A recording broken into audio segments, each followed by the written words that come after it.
mais seulement en rhétorique, mais qu'elle soit traduite en action. Et c'est ce que Monsieur le Président de la République, Monsieur le Président Mamadi Doumbouya, a traduit en vision et de la vision en projet, des projets en action. Je vous souhaite plein succès dans la noble mission que vous avez de faire rayonner notre pays sur le plan de la culture. Nous sommes avec vous. Des photos de famille suivies d'un cocktail ont mis fin à cette cérémonie qui marque une nouvelle étape dans la mise en œuvre du programme Simandou 2040. Je vous le disais dans les titres, renforcer la production locale de médicaments et réduire la dépendance aux importations. C'est l'ambition de la nouvelle usine pharmaceutique inaugurée à Ouassou dans la préfecture de Dubrika, portée par le groupe Odav Pharmacie Guinée. C'est un investissement majeur qui marque une nouvelle étape dans la politique de souveraineté sanitaire de la Guinée. Reportage de Hadiatou Bari. C'est un investissement majeur pour le secteur de la santé et de l'industrie en Guinée. À Ouassou, dans la préfecture de Dubrika, l'usine Odav Pharma Guinée ouvre officiellement ses portes. Construite sur une superficie de 20 hectares, cette unité industrielle est destinée à produire localement des médicaments essentiels afin de répondre aux besoins des structures sanitaires du pays. Au cours de la visite des installations, les autorités ont découvert une usine dotée d'une importante capacité de production. Jusqu'à 6 000 flacons injectables, 15 000 comprimés et 5 000 flacons de sirop pédiatrique par heure. Des produits destinés à prendre en charge les pathologies les plus fréquentes en Guinée. L'unité industrielle que nous inaugurons ce jour n'est pas seulement un bâtiment. C'est un écosystème de production moderne, conçu, équipé selon les normes internationales les plus exigeantes, intégrant des lignes de fabrication et de conditionnement capables de produire les médicaments essentiels destinés à nos populations. L'implantation de cette industrie dans notre région porteuse d'espoir, elle représente non seulement un investissement dans le domaine de la santé, mais également une source importante de création d'emplois, de transfert de compétences, d'innovation technologique et de développement économique et social. Au-delà de son impact sur la disponibilité des médicaments, l'usine prévoit la création de 500 emplois directs et plus de 2000 emplois indirects.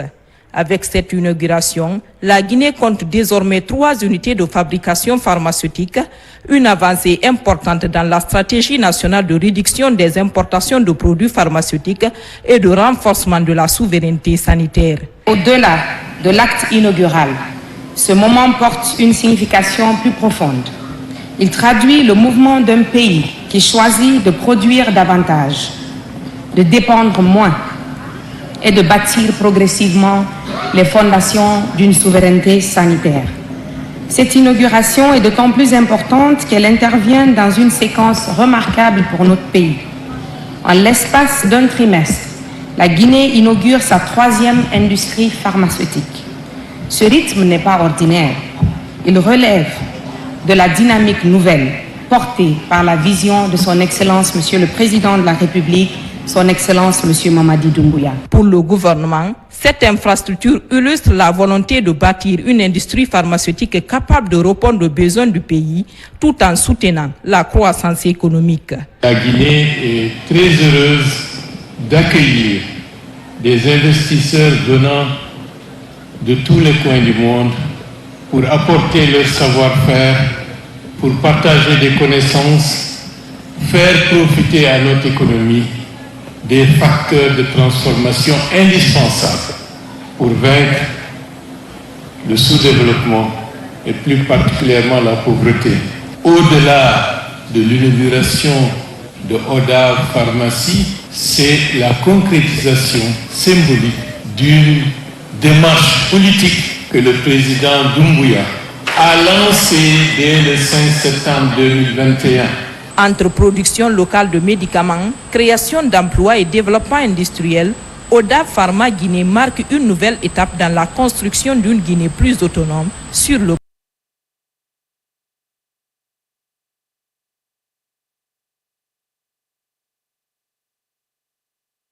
Lacroix, secrétaire général adjoint de l'ONU chargé des opérations de paix, a rencontré le chef de la diplomatie guinéenne.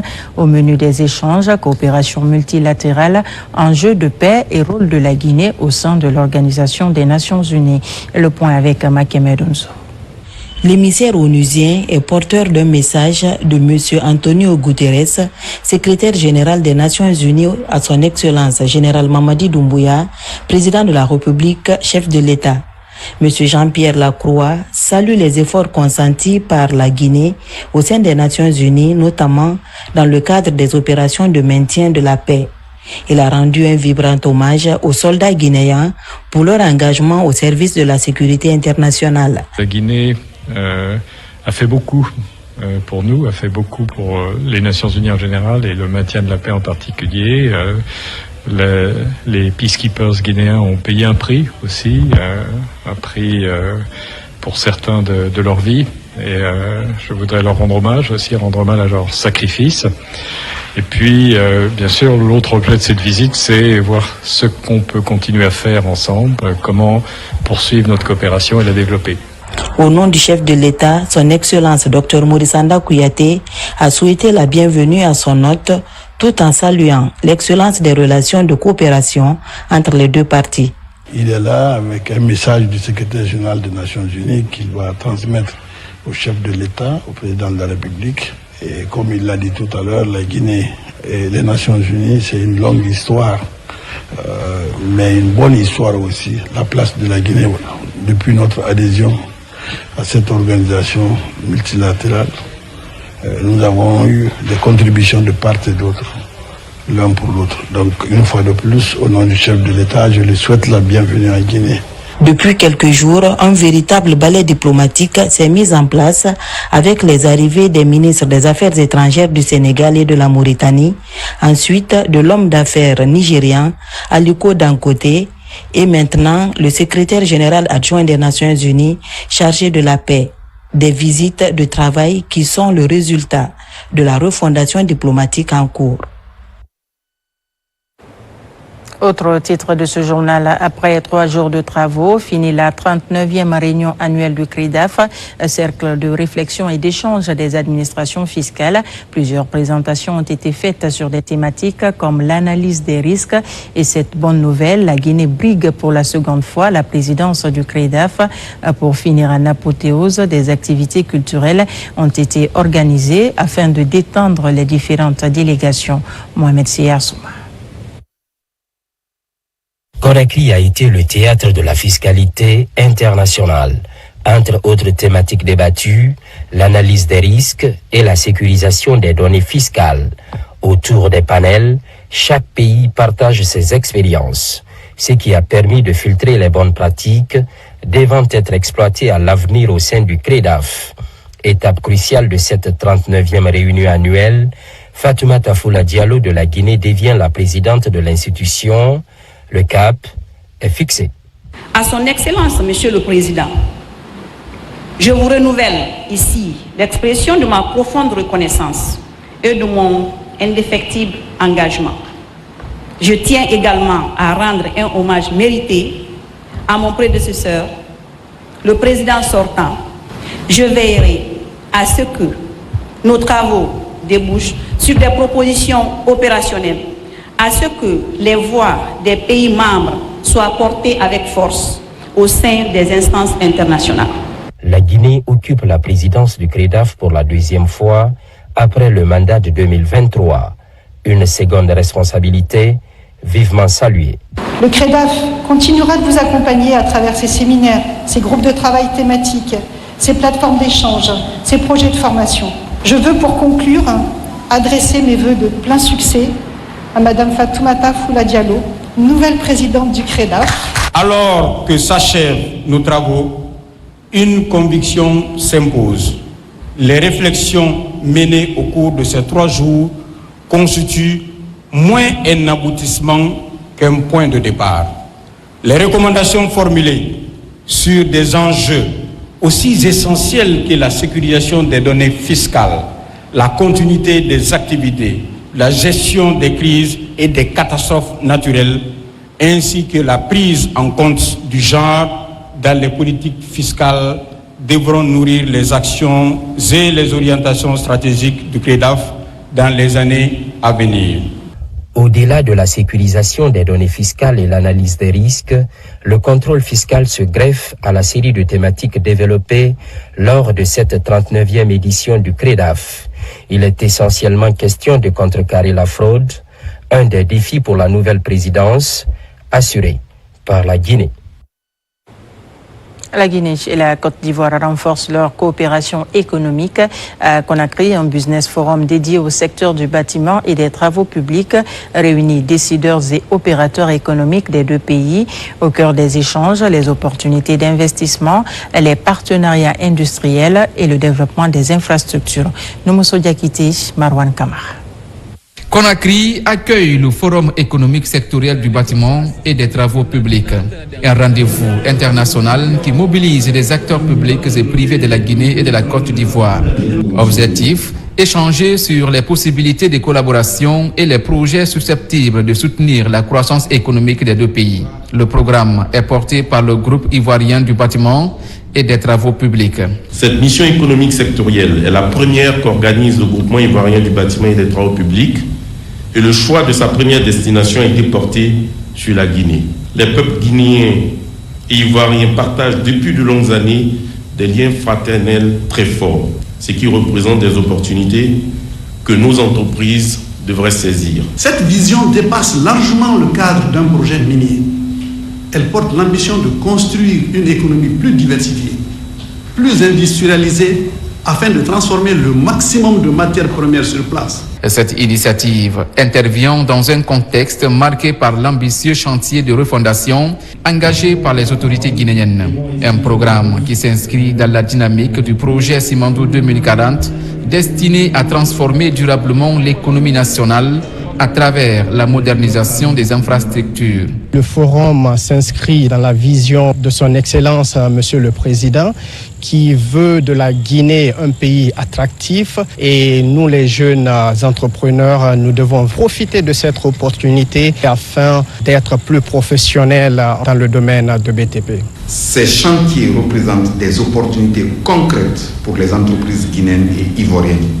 Ils appellent des partenariats solides, des transferts de compétences et des montages financiers innovants. Au-delà des échanges institutionnels, ce forum est aussi une opportunité pour les entreprises de nouer des partenariats et d'explorer de nouvelles perspectives d'investissement. Il témoigne l'engagement commun de la Guinée et de la Côte d'Ivoire à renforcer une coopération économique durable fondée sur des intérêts partagés et une vision de développement à long terme. Et pendant ce temps, le programme Simandou 2040 continue de mobiliser les acteurs nationaux. Cette fois, ce sont les professionnels des médias qui ont été outillés pour mieux appréhender les enjeux et les ambitions de ce vaste projet de développement. Une formation de 2 jours destinée à améliorer la qualité de l'information et de la communication autour de cette initiative stratégique. Reportage d'Aboubacar Amikamara et Tierno Younoussaba. Ils sont journalistes des médias publics et privés, communicateurs, rédacteurs en chef et responsables d'organes de presse réunis au centre de formation et de perfectionnement. Pendant 2 jours, ces professionnels des médias ont été outillés sur leur rôle et leurs responsabilités dans la communication autour du projet et programme Simandou 2040. L'objectif est de leur fournir une information claire, fiable, afin de faciliter la collecte, le traitement et la diffusion d'informations sur ce projet stratégique pour le développement de la Guinée. Nous avons parlé du rôle et de la responsabilité sociale du journaliste guinéen. Toutes ces questions nous ont permis ici de faire le tour d'horizon de la problématique et de mettre en exergue les outils d'information et de communication à travers les genres journalistiques qui sont les nôtres dans l'exercice et dans la pratique de notre métier. Au terme de cet atelier de renforcement des capacités, les participants ont salué la qualité des modules dispensés ainsi que la pertinence des échanges.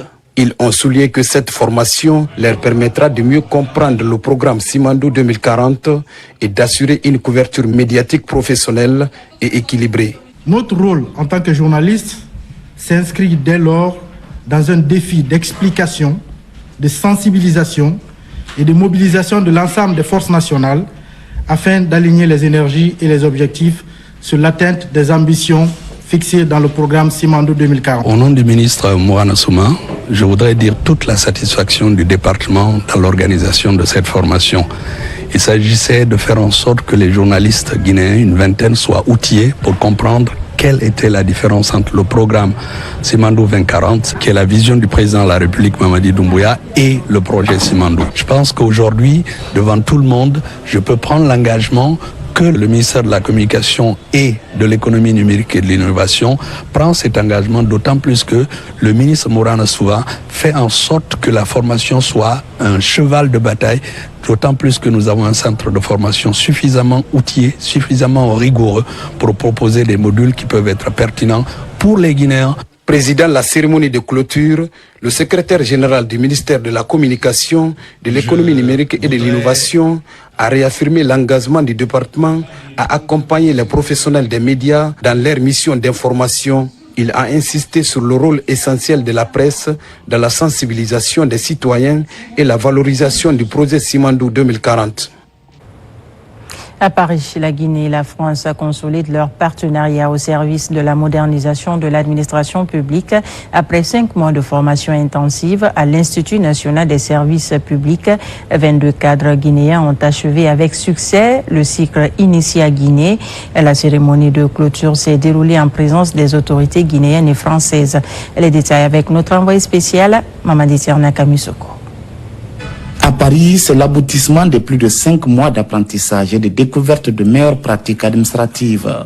22 cadres guinéens achèvent avec succès le cycle initié à Guinée, un programme de formation conduit en partenariat avec l'Institut national du service public français. Cette session a permis aux participants de renforcer leurs compétences dans plusieurs domaines stratégiques de l'action publique. Nous avons découvert, analysé et compris les multiples dimensions de la gouvernance publique, allant de la posture du manager moderne au pilotage des politiques publiques par la donnée, en passant par la gestion des projets de développement, la transformation numérique, l'administration territoriale et la transition écologique. Nous a permis de mieux saisir les défis qui se posent dans les services publics et d'entrevoir des solutions adaptées au contexte national. Je ne peux que me féliciter d'avoir accueilli à l'INSP pendant 5 mois 22 cadres guinéens de haut niveau, aujourd'hui réunis pour marquer l'aboutissement de ce cycle.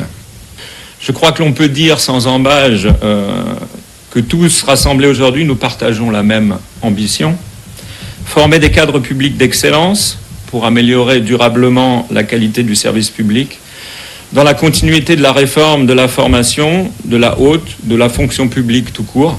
Ces bénéficiaires sont les lauréats de 600 cadres intermédiaires du projet d'appui au perfectionnement de l'administration publique PAPAP et du G60 financé par l'Agence française de développement à travers Expertise France.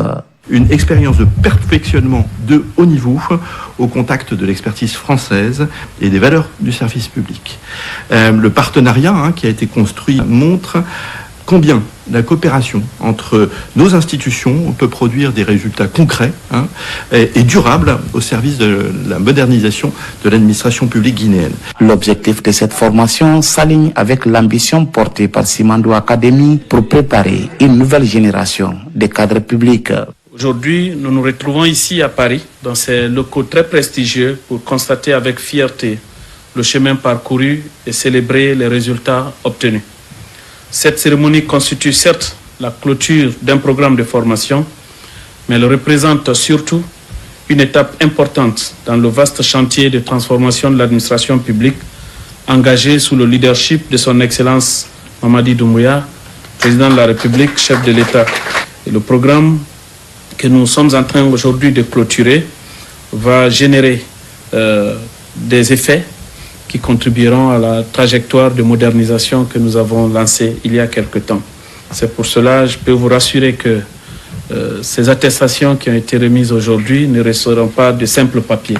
Je vais me transformer en véritable ambassadeur pour promouvoir ses compétences acquises. L'un des faits marquants de cette cérémonie de clôture ici à Paris est la présentation de 4 projets innovants destinés à améliorer la gouvernance administrative présentés par des lauréats guinéens. Des projets tirés de l'expérience vécue dans plusieurs services publics français où ils ont été accueillis pour des stages pratiques. À des milliers de kilomètres de Conakry, l'esprit de fraternité guinéenne reste bien vivant. En Chine, la communauté guinéenne se distingue de par son sens de l'entraide, sa solidarité et son attachement aux valeurs nationales. Immersion au sein d'une diaspora unie qui continue de faire rayonner la Guinée à l'étranger. C'est un reportage signé de Mamadou Saléouba et Mamadou Saléouba encore a suivi. À Guangzhou, au sud de la Chine, vivent plusieurs centaines de Guinéens. Loin de leur terre natale, ces Guinéens établis dans cette métropole dynamique ont développé un esprit de solidarité pour faire face aux défis de la vie à l'étranger. Composée des commerçants, des étudiants et autres travailleurs, cette communauté guinéenne de Guangzhou a mis en place des mécanismes d'entraide et d'accompagnement particulièrement en faveur des nouveaux venus. Nous avons un bureau démocratiquement élu composé des jeunes, des femmes et un conseil de charge. Les principaux défis sont la régularisation des visas, il y a aussi la barrière linguistique, il y a aussi l'échange des prisonniers entre la République de Guinée et la République populaire de Chine. Je lance un appel tous les Guinéens de respecter les lois chinoises pour pouvoir bien vivre en Chine. Pour ceux qui découvrent pour la première fois la Chine, son réseau de solidarité constitue un repère précieux. Qu'il s'agisse des formalités administratives, de l'orientation ou de l'adaptation à un nouvel environnement, les anciens apportent leur soutien aux nouveaux venus. La communauté m'a très facilité mon insertion ici à Guangzhou. J'ai bénéficié de l'aide de nos doyens qui nous ont donné des directives à suivre. On a bénéficié de leurs conseils. Je reste très attachée à la Guinée. Une communauté vraiment extraordinaire, soudée. Parce qu'ici, je peux vous dire que depuis que je suis arrivé ici, il n'y a jamais eu de querelle entre les communautés, parce qu'il n'y a pas politique, il n'y a que commercial, familial et social. Quand il y a un décès, tout le monde est là, c'est un seul Guinéen. Depuis 3 mois, quelque chose a changé dans la vie des Guinéens de cette métropole économique. La Guinée a installé sur place un consulat général pour mieux rapprocher ses ressortissants des services consulaires et faciliter les démarches administratives. Par vocation principale, le consulat est là pour les préoccupations de sa communauté, de sa base. Le président a donné le ton, lors d'ouvrir le consulat, c'est pour eux. C'est pour au moins les servir et les donner tout ce qui est possible en termes de documents administratifs. Loin de la mère patrie, ces Guinéens installés à Guangzhou constituent un bel exemple d'intégration et de vie en société. À partir de leur ville d'accueil, ils participent activement au développement de la Guinée. De retour à Conakry, la Guinée renforce sa stratégie d'adaptation aux effets du changement climatique dans le secteur halieutique. À Conakry, la première session du comité de pilotage du projet Kunki a réuni les acteurs concernés autour des enjeux de résilience climatique, de pêche et d'aquaculture. Une initiative qui s'inscrit dans l'ambition des autorités de faire de l'économie bleue un levier de croissance durable. Reportage de Algassi Mouba. C'est une étape décisive dans la gouvernance du projet Kunki. Autour de la même table, les représentants des départements ministériels concernés, les partenaires techniques et les acteurs du secteur examinent les mécanismes devant garantir une mise en œuvre efficace de ce programme ambitieux. Cette première session permet également d'examiner les priorités opérationnelles, les mécanismes de coordination interinstitutionnelle ainsi que les résultats attendus dans les différentes zones d'intervention du projet. Il a été question de valider le plan du budget annuel, également de voir dans la planification des activités les manquements et les ajustements qu'on pourrait faire pour que la mise en œuvre du projet soit en lien avec la politique du gouvernement. À travers Conquis, la Guinée affirme son engagement à concilier protection de l'environnement, sécurité alimentaire et création d'opportunités économiques pour les populations vivant de la pêche et de l'aquaculture. Un projet qui traduit la détermination des autorités à bâtir un secteur halieutique plus résilient et plus compétitif. Le projet est venu pour résoudre les principales contraintes du secteur de la pêche. Globalement, tous les aspects sont pris en compte, même l'aspect JAR. Dans un contexte marqué par les effets du changement climatique sur les écosystèmes marins et continentaux, le projet Conquis se positionne comme un levier stratégique pour renforcer la résilience des communautés de pêcheurs, promouvoir une aquaculture durable ou encore préserver les ressources halieutiques du pays. Le projet de renforcement des capacités d'adaptation des communautés face au changement climatique entre dans une nouvelle phase en Guinée forestière. À Zérékoré, la validation d'un rapport d'études réalisé dans la zone d'intervention du projet regroupe les acteurs de mise en œuvre. Il s'agit d'amender le contenu et le valider avant sa dissémination dans les communautés cibles pour une amélioration continue de la résilience face aux effets du changement climatique. Lancé Kamisoko est notre correspondant sur place. C'est le résultat d'une étude menée au sein des localités cibles du projet d'adaptation des communautés face au changement climatique en Guinée forestière. Il s'agit d'intégrer les informations météorologiques dans les calendriers agricoles des paysans afin de minimiser les effets du dérèglement climatique. Toutes ces informations capitalisées doivent être diffusées dans la zone d'intervention au bénéfice des communautés pour qu'ils puissent vraiment valoriser non seulement ces informations climatiques de façon accessible pour prendre des dispositions idoines afin de pouvoir s'adapter aux changements climatiques qui sont là et les effets. C'est pourquoi les alertes qui seront données, ce sera le contenu de ces alertes-là, le contenu des bulletins, les bulletins météorologiques qui sont décadaires, mensuels et trimestriels, qui sont en train d'être diffusés par les radios rurales partenaires des 5 préfectures d'intervention. Pour aboutir à ce résultat, chaque acteur de mise en œuvre doit jouer sa partition, à commencer par le diagnostic complet des défis actuels et futurs. De présenter de manière structurer les principaux résultats et recommandations du rapport préliminaire, faciliter un cadre d'échange, intégrer les observations issues des restitutions pour finaliser le rapport. Il est de notre responsabilité collective de renforcer nos actions en faveur de la restauration des terres dégradées, de protection des écosystèmes fragiles et de la promotion des pratiques de gestion durable, conciliant préservation de la nature et le développement socio-économique. Ces bulletins météorologiques mis à la disposition des communautés villageoises seront désormais la boussole de leurs calendriers agricoles. Une innovation visant à améliorer substantiellement la productivité agricole afin d'atteindre l'autosuffisance alimentaire dans le pays.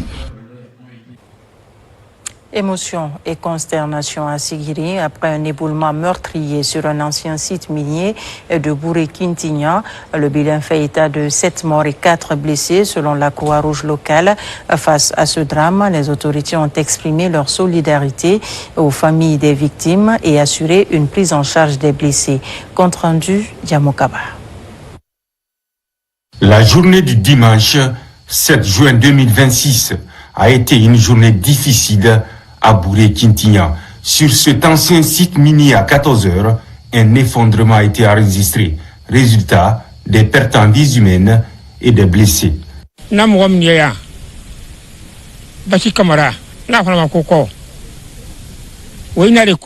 avons appris la nouvelle, mes hommes qui sont ici ont commencé la recherche. Le premier jour, nous avons trouvé 3 personnes. Après, nous avons informé notre chef basé à Sigiri. Lui, à son tour, nous a dit de continuer toujours les recherches. La société Saga nous a donné une machine pour faciliter la recherche. Et le deuxième jour, nous avons retrouvé 4 personnes, ce qui fait 7 corps. Le DPS avait pris toutes les dispositions à travers les structures existantes qui ont été prises en charge. Donc c'est des blessés légers. Et nous présentons vraiment aux familles éplorées nos condoléances les plus attristées au nom de Madame la ministre de la Santé et de l'Hygiène publique, Madame Kaïté Sall. Des jours après l'éboulement, l'émotion est toujours immense. Pour remonter le moral, le gouvernement démontre sa solidarité. Le gouverneur de Kankan porte ici la voix du chef de l'État. Un large élan de solidarité nationale. En guise d'hommage et de compassion, Colonel Ali Badara manifeste la profonde tristesse de Mamadi Doumbouya, président de la République. Pour la présence des autorités à tous les niveaux, c'est pour partager la douleur. C'est une mission qui vient pour adresser la compassion. Les communautés, c'est des frères et sœurs de Kintinya dans la préfecture de Sigiri. Après avoir fait part de l'émotion du gouvernement général et du chef de l'État en particulier, le gouverneur de la région administrative de Kankan a mis l'accent sur le respect des règles de sécurité et les tests qui encadrent l'exploitation minière artisanale afin de protéger les populations. Créer des opportunités économiques en milieu rural et freiner l'exode rural des jeunes, c'est le pari de la coopérative des producteurs agricoles de Séguin dans la commune rurale de Garambé qui se lance dans l'apiculture avec l'appui des ressortissants de la localité. Formation des producteurs, acquisition d'équipements et valorisation des ressources locales sont au cœur de cette initiative. Nabila Moussa Kamara commente les images de Sarafdine Diallo. Pour son lancement, la coopérative des producteurs agricoles de Séguin choisit de miser sur l'apiculture. Grâce à l'appui des services techniques du ministère de l'élevage, les membres bénéficient de formations et d'équipements adaptés. Une initiative qui vise à créer des opportunités économiques locales et à freiner l'exode rural des jeunes dans la localité. On a jugé nécessaire de trouver quelque chose à faire dans notre sous-préfecture. On a plusieurs choses à faire, mais on a commencé pour l'apiculture, l'élevage, on fait tout. Nous prions le président Mamadi Doumbouya et les bonnes volontés de nous venir en aide pour la réussite de cette coopérative lancée, qui a l'agriculture et l'élevage dans son programme pour éviter l'exode rural. La création de cette coopérative dans la sous-préfecture de Garambé est saluée par les autorités locales et les sages de Séguin. De son côté, le directeur préfectoral de l'environnement a réaffirmé son engagement à accompagner cette dynamique de développement durable. Nous sommes engagés de les soutenir en les demandant de multiplier les efforts pour la réussite de cette coopérative qui va beaucoup aider les citoyens de Garambé, surtout les jeunes. Cette jeune coopérative qui a pris cette initiative est la Copa Sega, coopérative des producteurs agricoles de Séguin, de s'orienter dans l'apiculture. Parce que quand tu parles d'apiculture, c'est qu'il faut qu'il y ait les espèces forestières. Au-delà de l'apiculture, cette coopérative entend jouer un rôle moteur dans le développement de la localité. Plusieurs projets structurants figurent déjà dans son plan d'action pour améliorer les conditions de vie des populations. Et puis, le Bureau guinéen du droit d'auteur fait le point sur sa gestion financière. Réunis en session extraordinaire, les membres du conseil d'administration ont passé en revue les opérations de recouvrement et de répartition des droits d'auteur, un exercice de reddition de comptes au cœur de la gouvernance de l'institution. Quelles conclusions retenir de cette session? Éléments de réponse avec Mamadou Djoumaba et Ousmane Ba. Au cours de cette session extraordinaire, la gestion des ressources financières du Bureau guinéen du droit d'auteur est passée au peigne fin. Le processus concerne les recouvrements et la répartition des droits sur toute la chaîne. Un contrôle sur la gestion conformément aux résolutions du conseil d'administration. Conformément aux exigences et aux impératifs du Bureau guinéen de droit d'auteur, quelques points ont été aménagés liés à l'approbation de ce compte financier. Il s'agit donc de la revue sectorielle, si vous voulez, à mi-parcours de la copie privée, de la revue de la perception et de la répartition. Alors la perception, elle est l'ensemble des éléments sur lesquels les droits sont entrés. La copie privée fait partie, mais la copie privée est décantée de ce point parce qu'elle est une manne financière importante aujourd'hui en termes de perception des redevances de droits d'auteur.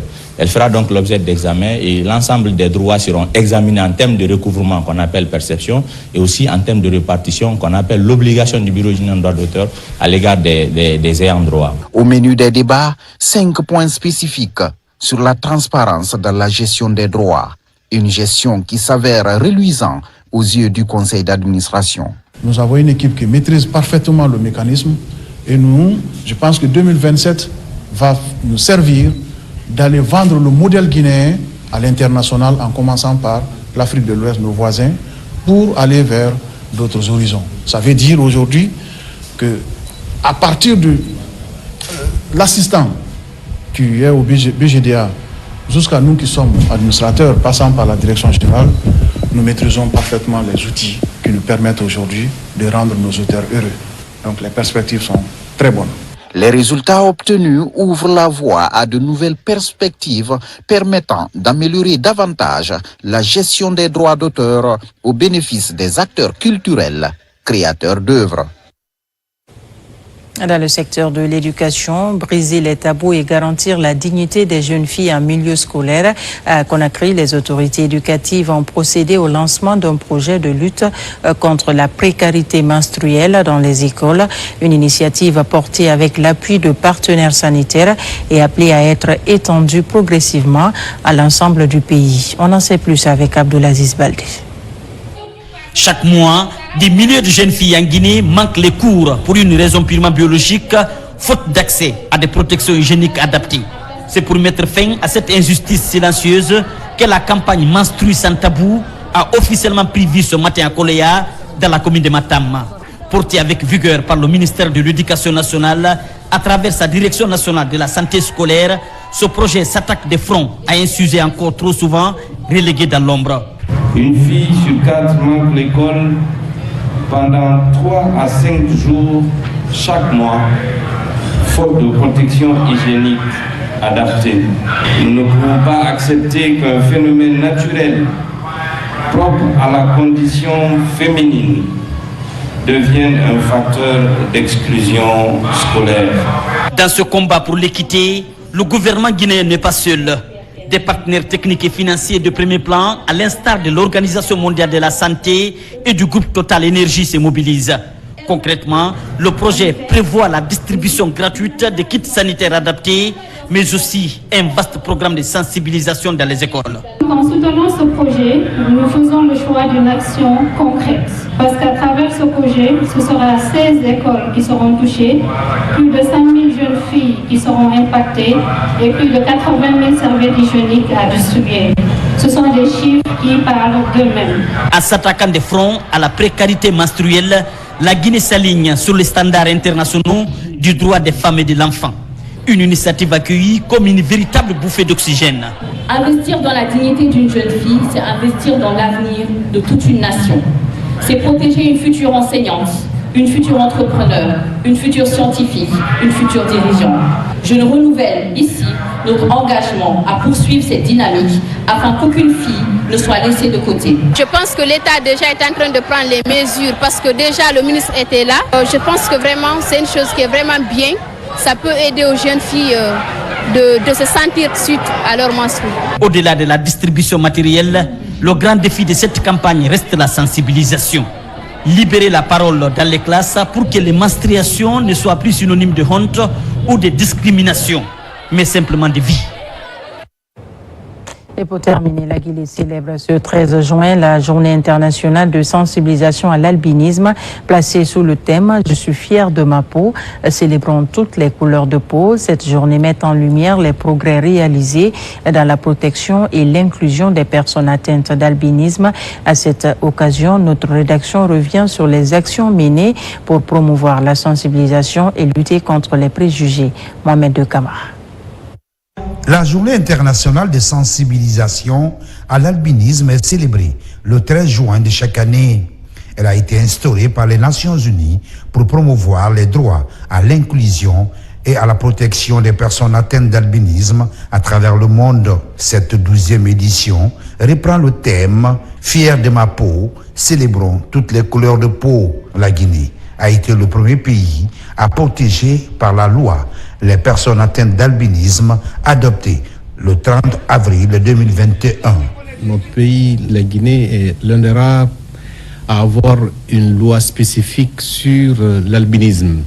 Cette loi n'est pas un ordonnement de tiroir, elle prévoit un ensemble de dispositions permettant une meilleure prise en compte des préoccupations et des spécifications liées à l'albinisme. Il apparaît aujourd'hui dans l'ensemble, la plupart des dispositions au niveau international, que l'albinisme, c'est aussi une forme de handicap. Le texte classe des personnes vulnérables et impose à l'État l'obligation de garantir leurs droits à la santé, à l'éducation et l'emploi.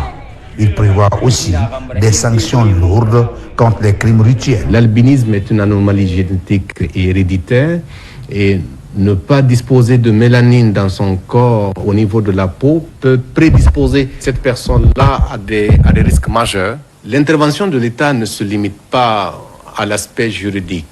La République de Guinée, en faveur des personnes atteintes d'albinisme, prévoit maintenant, depuis pas moins de 4 ans, une vaste opération de distribution de kits de protection individuelle. Ces kits sont essentiels. On estime le nombre de personnes atteintes d'albinisme entre 1600 et 2000. Pour assurer le bien-être de cette couche sociale, le ministère en charge des solidarités bénéficie de l'accompagnement de certaines ONG. Avant que je ne sois du côté de l'État, j'ai déjà pas mal œuvré dans le sens humanitaire. J'étais déjà au sein de la Confédération nationale des albinos de Guinée depuis très longtemps, depuis presque 2009. Et progressivement, voilà, j'ai commencé à occuper des responsabilités. Et jusqu'à nos jours, je continue toujours à faire le mieux pour non seulement encadrer ces enfants de façon très structurée. Les campagnes de distribution de crèmes et lunettes solaires suivies d'une série de dépistages gratuits sont menées. Aujourd'hui, en Guinée, un centre dédié à l'épanouissement des personnes atteintes d'albinisme est mis en place par l'ONG SENAC. Le but principal, appuyer le gouvernement dans son rôle régalien de protection des couches défavorisées du pays. Cette année, le ministère a donné chacun une quantité de lot de crème à tous les albinos, pas seulement au centre, à tous les albinos de Conakry. Nous avons 71 enfants qui sont ici au centre. On a un programme de local. Ici, nous payons à 10 millions par mois. Et on a un seul partenaire qui finance. Quand j'étais avec mes parents, je sortais sous le soleil tout le temps pour travailler dur. Mais depuis quand je suis venu ici, je suis à l'école, j'étudie, je fais tout. Et je suis très fier de ma peau. Ce 13 juin 2026 s'annonce comme un moment de bilan pour des ONG de défense des droits.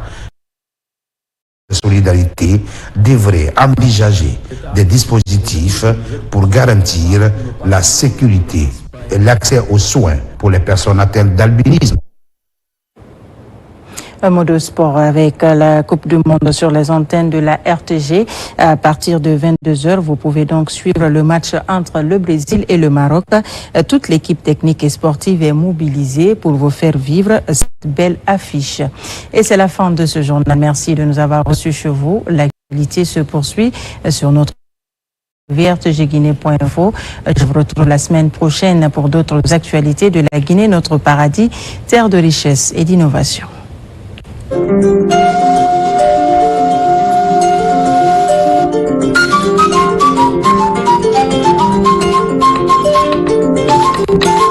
C'est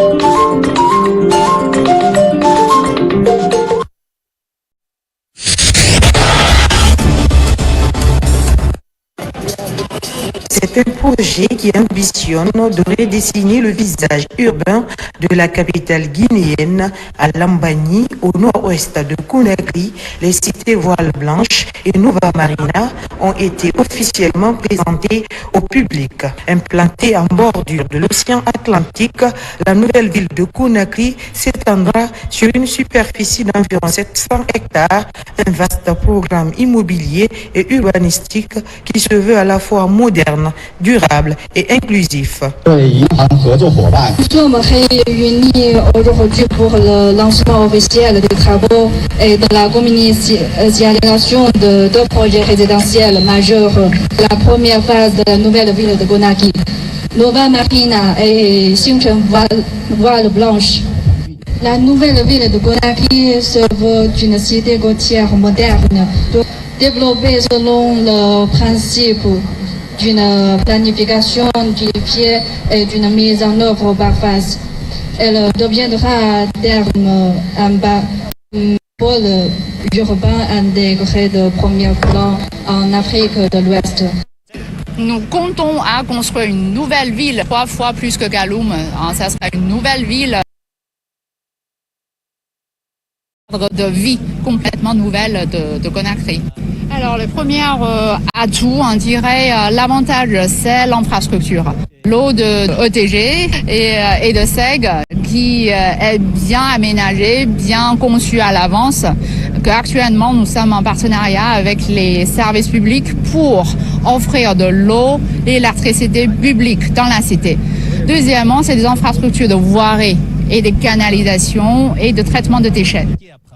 Fruit de la coopération sino-guinéenne, cette nouvelle ville entend offrir un cadre de vie répondant aux standards internationaux, villa haute standing, espace de loisirs, voirie moderne et équipements de proximité figurent parmi les principales composantes du projet. On est chargé de la construction des travaux routiers. D'après les dossiers donc, de conception, une fois achevés les travaux routiers, donc, il peut être les plus grandes, les plus étendus dans cette capitale de Conakry. Les systèmes d'alimentation en eau et en électricité sont intégrés dans la planification nationale globale. Concernant l'alimentation en eau, on a prévu de capter l'eau de l'usine de Symphonia. Et pour l'alimentation électrique, on a prévu, l'État a fourni l'électricité à partir de 2 nouveaux postes de source de 63 MkWh. Construit dans la parcelle le plus au nord du projet de nouvelle ville de Conakry. Les travaux ont officiellement démarré en février 2026 sur le terrain. Les premiers engins sont déjà à l'œuvre pour donner corps à cette vision ambitieuse de l'urbanisation. Le ministère de l'Urbanisme, de l'Habitat et de l'Aménagement du Territoire se réjouit particulièrement de constater que ce projet met l'accent sur plusieurs principes essentiels.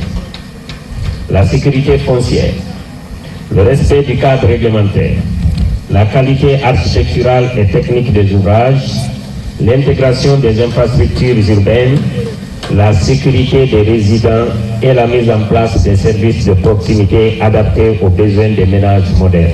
Avec les cités Voile Blanche et Nova Marina, la Guinée entend se doter d'une ville côtière moderne capable d'accompagner sa croissance démographique et de renforcer l'attractivité